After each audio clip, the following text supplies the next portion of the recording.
നമ്മുടെ രാജ്യത്തിൻ്റെ അവസ്ഥ നോക്കിയാൽ കോൺഗ്രസിൻ്റെ അറിയപ്പെടുന്ന ഒട്ടേറെ നേതാക്കൾ BJPയുടെ നേതാക്കളാണിപ്പോൾ. AICCയുടെ നേതാക്കൾ, പഴയ കേന്ദ്രമന്ത്രിമാർ, വിവിധ സംസ്ഥാനങ്ങളിലെ കോൺഗ്രസ് അധ്യക്ഷന്മാർ, വിവിധ സംസ്ഥാനങ്ങളിലെ മുഖ്യമന്ത്രിമാർ, രാജ്യത്താകെയുള്ള ഒരുപറ്റം കോൺഗ്രസ് നേതാക്കൾ എല്ലാം BJPയുടെ ഭാഗമായി മാറിയിരിക്കുന്നു. BJPയുടെ ഭാഗത്തേക്ക്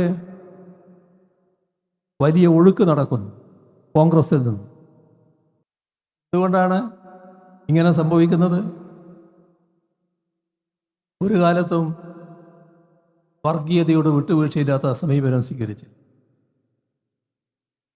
വർഗീയ നിലപാട് സ്വീകരിക്കുന്ന സംഘപരിവാറിൻ്റെ അതേ നിലപാട്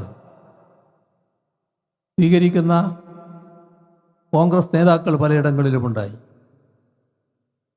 ഇപ്പോഴും RSSൻ്റെ ആടയാഭരണങ്ങൾ എടുത്തണിയാൻ തയ്യാറാകുന്ന പല കോൺഗ്രസ് നേതാക്കളെയും കാണാൻ കഴിയും. ഇപ്പോഴും തിരഞ്ഞെടുക്കപ്പെട്ട വിവിധ തലങ്ങളിലുള്ളവർ കോൺഗ്രസിൻ്റെ തിരഞ്ഞെടുക്കപ്പെട്ട സ്ഥാനത്ത് അത് ജനപ്രതിനിധികളാണ്.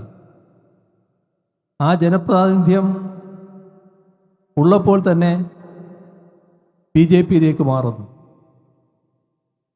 എല്ലാം നമ്മൾ കാണുകയാണ്.